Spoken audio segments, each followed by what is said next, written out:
نفات صاحب یہ کیا امیجز تھے؟ مجھے تو لگ رہا تھا کہ یہ کہیں پاکستان سے ہی تو کچھ ویڈیوز نہیں. بالکل. اور دیکھیے یہ تو ایک دم ہوا ہے نا, یعنی کہ کتنے دن سے یہ معاملہ چل رہا تھا اور پھر ایک دم آج وہ ڈرمیٹک جسے کہتے ہیں کہ جو ہے وہ اس کی ایک اینڈ گیم شروع ہوئی ہے. اور جب وہ شروع ہوئی ہے بطول تو اتنی تیزی سے ہوئی ہے کہ ایک دم خبر آئی کہ جناب پرائم منسٹر جو تھیں اس وقت کی, اب تو ہم سابق وزیر اعظم ہی کہیں گے, حسینہ واجد, وہ ایک ہیلی کاپٹر میں بیٹھی ہیں اور بھارت چلی گئی اور فرار ہو گئی. یہ لفظ استعمال, راہ فرار انہوں نے اختیار کیا اور اس کے بعد وہاں کے جو آرمی چیف ہیں وہ آ گئے. لیکن بہرحال اس کے بجائے کہ میں ساری ڈیٹیلز جو ہے سامنے رکھوں, ہم اپنا المشہور خبر خلاصہ جو ہے میں آپ کو بتاتی ہوں. 1971 سے شروع کرنا پڑے گا, میں پہلے شارٹلی بتا دوں گی. بنگلہ دیش میں 1971 کی جنگ لڑنے والوں کے بچوں کو سرکاری نوکریوں میں 30% کوٹا دیے جانے کے خلاف گزشتہ ماہ کئی روز تک مظاہرے ہوئے, جس کے بعد سپریم کورٹ نے کوٹا سسٹم کو ختم کر دیا تھا. مگر طلبہ نے اپنے ساتھیوں کو انصاف نہ ملنے تک احتجاج جاری رکھنے اور سول نافرمانی کی کال دے دی تھی. احتجاج کے دوران گزشتہ 2 ماہ میں 300 سے زیادہ لوگ جاں بحق ہوئے. گزشتہ روز اتوار کے دن سینکڑوں لوگ اپنی جان سے ہاتھ دھو بیٹھے. بنگلہ دیشی فوج نے وزیر اعظم کو مستعفی ہونے کے لیے 45 منٹ کی ڈیڈ لائن دی تھی. بنگلہ دیشی وزیر اعظم شیخ حسینہ واجد ملک میں کوٹا سسٹم کے خلاف ہونے والے مظاہروں کے بعد اب مستعفی ہو چکی ہیں. بنگلہ دیشی آرمی چیف جنرل وقار الزمان نے قوم سے خطاب کرتے ہوئے کہا اب عبوری حکومت کے قیام کے لیے بات چیت جاری ہے. اور ایک جملہ میں ایڈ کر دوں کہ انہوں نے یہ بھی کہا تھا کہ اب سب ٹھیک ہو جائے گا. آل از ویل کہا انہوں نے. آل از ویل دیٹ اینڈز ویل. لیکن ابھی اینڈ ویل تو نہیں ہوا, ابھی تو دیکھتے ہیں کہ معاملات کدھر جا رہے ہیں. لیکن اس وقت یہ صورتحال تو جو اس وقت جو موجودہ جو لیٹسٹ اپڈیٹس ہیں وہ یہی ہیں کہ انٹرم گورنمنٹ انہوں نے کہا ہے کہ ہم فارم کر رہے ہیں اور لیکن بیسکلی بنیادی طور پر اب بنگلہ دیش کی جو فوج ہے وہ اس وقت ملک کو چلا رہی ہے. اچھا, اب یہ آپ نے جس طریقے سے کہا کہ بالکل یہ ایک بہت ہی ڈرامیٹک ڈیولپمنٹ ہے اور بڑی تیزی سے انریول ہوا ہے یہ معاملہ. اور جس طرح کہ بھی آپ نے خبر خلاصے میں بھی بطول بتایا کہ یہ جو مظاہرے ہیں بڑے عرصے سے چل رہے تھے, تو انہوں نے ڈنڈا استعمال کیا, سپریشن ہوئی, ہلاکتیں دیکھیں, یعنی بہت بڑی رینج آ رہی ہے, کہیں تقریباً 90 سے لے کر اور 300 تک جو ہلاکتیں ہیں ان کا ذکر ہو رہا ہے. انٹرنیٹ جو ہے وہ بند کر دیا گیا. یعنی وہ تمام چیزیں جو بطول عام طور پہ لوگ سوچتے ہیں کہ آج کل کے زمانے میں نہیں ہو سکتا, خاص طور پر ایسی جگہوں پہ, ایسے ممالک میں جہاں پہ ایک ڈیموکریٹک سٹرکچر موجود ہے. اب اس میں جتنی بھی کمزوری ہو لیکن وہ ایک سٹرکچر تو ہے, پارلیمنٹ بھی ہے, گورنمنٹ بھی ہے, اپوزیشن بھی ہے, وہ تمام تر چیزیں. لیکن جس طریقے سے بنگلہ دیش کی گورنمنٹ جو ہے وہ ملک کو چلا رہی تھی سٹارٹنگ فرام دی الیکشنز, یعنی الیکشن میں جو ہے وہ اپوزیشن کو انہوں نے کہیں کا چھوڑا ہی نہیں, ان کو پکڑ کے ساروں کو جیلوں میں ڈال دیا آگے پیچھے کر کے, اور وہ ایک طریقے سے الیکشن کیا تھے, الیکشن بس جس طرح بھی تھے وہ کر کے وہ آ گئیں. اور اس کے ساتھ ساتھ جو ہے وہ دہائیوں سے, یعنی مطلب کم از کم بہت ہی لمبے عرصے سے جو ہے وہ یہ پاور میں ہیں.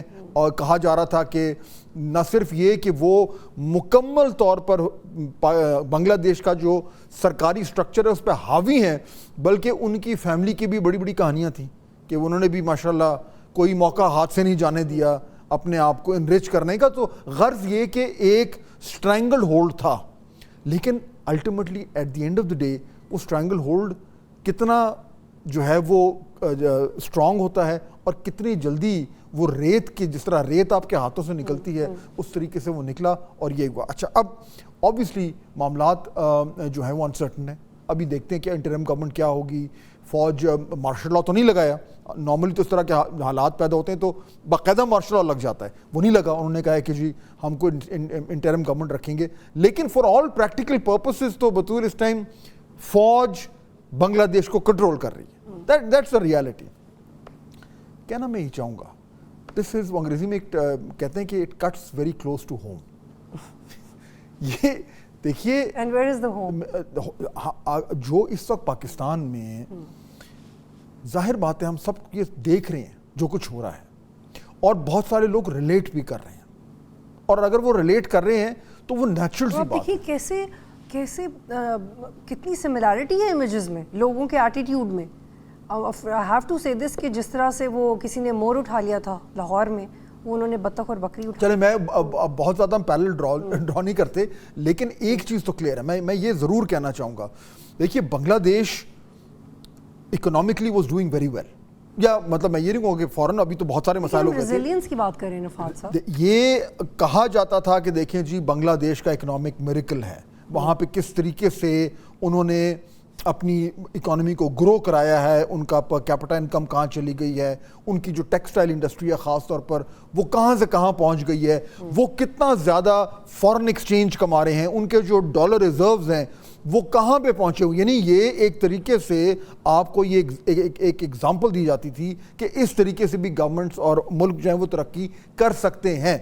اس طرح کے حالات میں جب آپ کا پولیٹیکل سٹرکچر سٹیبل نہ ہو تو ایک دم آپ نے دیکھا کہ کس طریقے سے ایک انریولنگ ہوئی ہے. یہ تب ایک ہمارے اینڈ پہ بھی جو صورتحال ہے وہ اس طریقے سے بنی ہوئی ہے کہ آج جو پچھلے ہفتے جو تمام تر ملک میں جو ڈسکشن ہو رہی تھی کہ جی عمران خان صاحب نے یہ کہا کہ جی میں تو فوج سے مذاکرات کرنے کو تیار ہوں, اور وہ انہوں نے یہ بھی کہہ دیا کہ جی آپ وہ فوج جو ہے کو اپنا نمائندہ جو ہے وہ ہمارے سامنے رکھیں, ہم ان سے بات کرتے ہیں. اور اس کے بعد پھر ابھی تازہ جو ان کا انٹرویو آیا ہے رائٹرز سے, اس میں بھی انہوں نے ایک بار پھر یہی کہا ہے کہ دیکھیں فوج سے تو اچھے تعلقات ہونے چاہیے.